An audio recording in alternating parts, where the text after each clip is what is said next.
I'm going to break it down exactly how much we're spending on defense versus how much would go back to you. We're going to talk about the California budget, how much we spend on California annually versus how much could go back to you.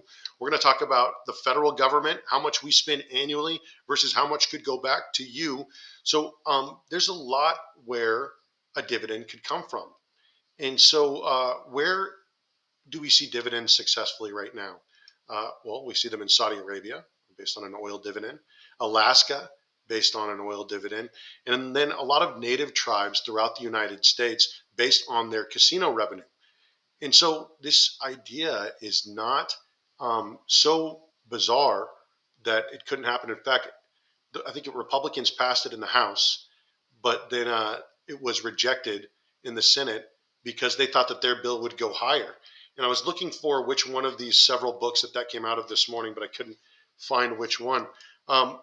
So as we step into this fourth industrial revolution where artificial intelligence is going to be replacing not just a lot of trucker jobs, which, trucking is the largest industry in a lot of different states, but also it's going to be replacing teachers, and it's going to be replacing medical professionals, and it should be replacing a lot of the administrative and bureaucratic redundancies that we have right now in government.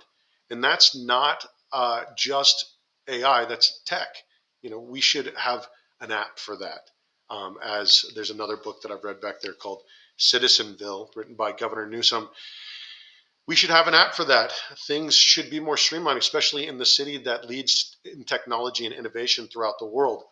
So it's not just BS jobs, as Rucker Bregman writes in Utopia for Realists. It's not just these, BS, or not just these BS jobs, but it's a lot of jobs that are extraordinarily important to the economy here in California. And a lot of people are going to find themselves unemployed or underemployed. Just look at what's happening in the fast food industry. So there's a lot of people that are going to find themselves out of work.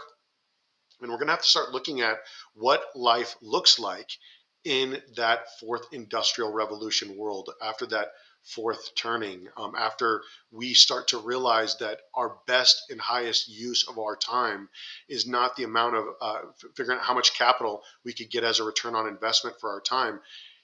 We're going to have to start striving for something better.